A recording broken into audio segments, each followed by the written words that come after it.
Hi, everybody. The following is a letter I wrote after picking up Git-R-Done, the Larry the Cable Guy story, ghostwritten by Susan Sontag. I have to warn you that this letter is nearly 11 pages long, but who gives a shit? You're not reading it, I'm reading it to you, so don't be lazy.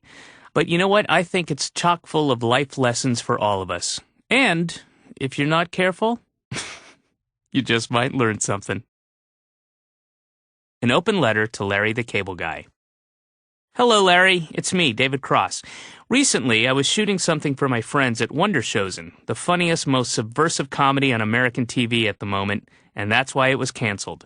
And when we were taking a break, one of the guys on the show asked me if I had seen some article in Something Somewhere wherein you were interviewed to promote your new book, Please Git-R-Done, published by Crown Books, $23.95 US, and they asked about your devoting a chapter to slamming me and the, quote, PC left, unquote.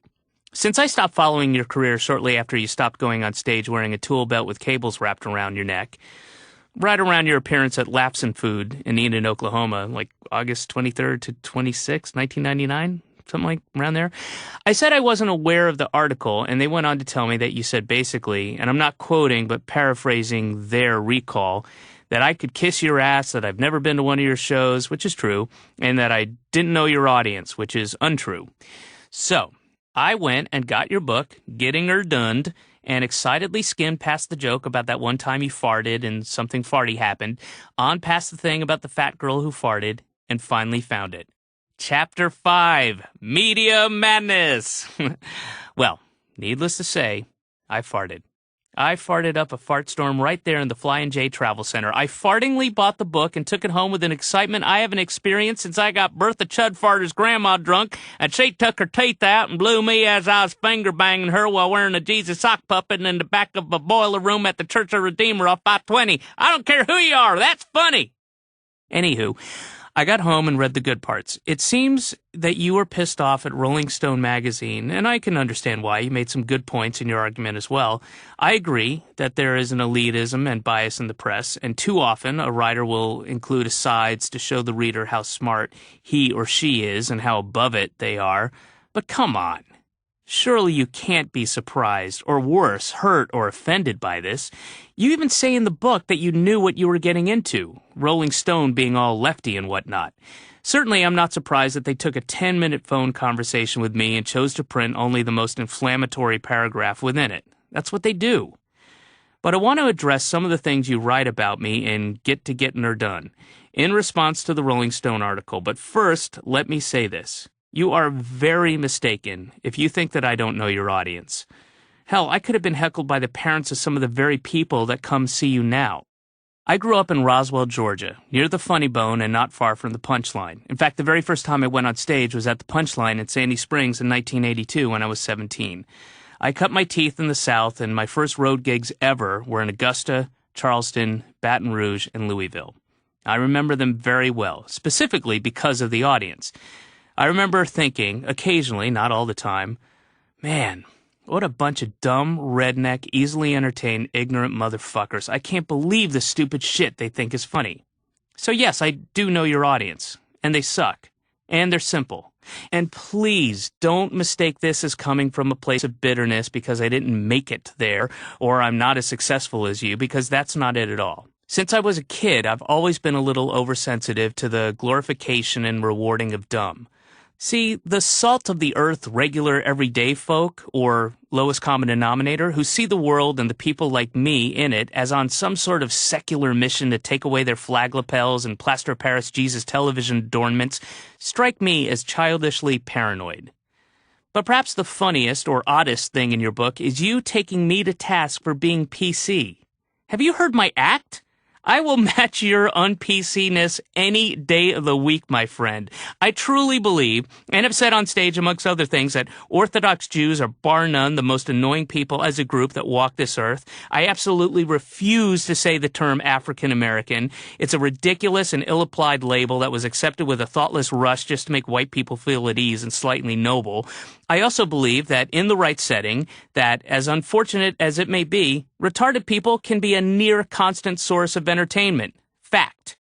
Larry, as far as audiences are concerned, Whether northern, southern, straight, gay, male, female, liberal, conservative, Christian, or Jew, I've walked them all. It didn't matter if it was a room full of enlightened, hippie, lesbian Wiccans at Catch a Rising Star in Cambridge, Massachusetts, or literally hundreds of students at the University of St. Louis, a Jesuit school, or a room full of the cutest, angriest frat boys in Baton Rouge, all threatening to beat me up. I un-PC'd the shit out of them. That's another thing that bothers me, too. I honestly believe that if we had worked a week together at whatever dumbass club in American Strip Mall number 29,834 in God's country, USA, and hung out that week and got good and drunk after the shows, that you and I would have been making each other laugh. I imagine we would have politely disagreed on a few things, but not only would we be laughing, but we'd often be laughing at the expense of some of the audience members at that night's show, and you know it. I'll address your easy, bullshit, sanctimonious, don't mess with my audience crap further on. But for now, let's get a ding dong done. Okay, here's what I said in the Rolling Stone interview, and I quote, "He's good at what he does. It's a lot of anti-gay, racist humor, which people like in America, all couched in, I'm telling it like it is. He's in the right place at the right time for that gee shucks, proud to be a redneck, I'm just a straight shooter, multi-millionaire, and cut-off flannel selling ringtones act. That's where we are as a nation now. We are in a state of vague American values and anti-intellectual pride." Unquote.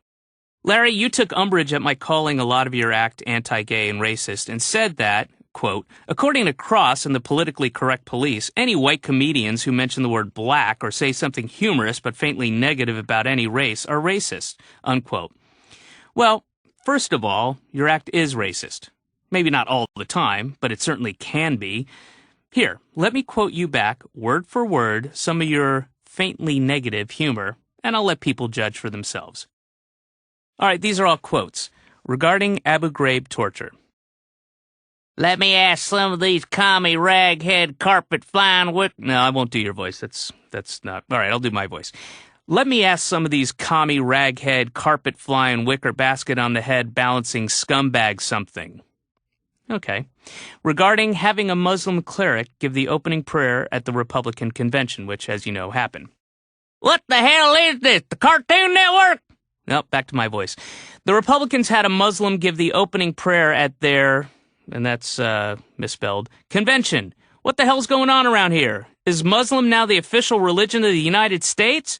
First, these peckerheads. Ironically, peckerhead was a derogatory word slaves and their offspring used to describe white people. But you used it. All right, back to your quote. Fly planes into towers and now they's praying before conventions. People say not all of them did that, and I say who gives a rat's fat ass? That's a frickin' slap in the face to New York City by having some Muslim sumbitch give the invocation at the Republican convention. This country pretty much bans the Christian religion. Okay, that's the religion of George Washington and John Wayne. Virtually from anything public, and then they got us watching this Muslim BS. You want to pray to Allah? Then drag your flea-infested ass over to where they pray to Allah at. End quote. So yeah, there you go. This quote goes on and on, but my favorite part is when you say toward the end, and I quote, "Now look, I love all people, except terrorist countries that want to kill us," unquote. All right. There are numerous examples, and I don't think I need to reprint anymore. You get the idea. What the hell? Here's one more.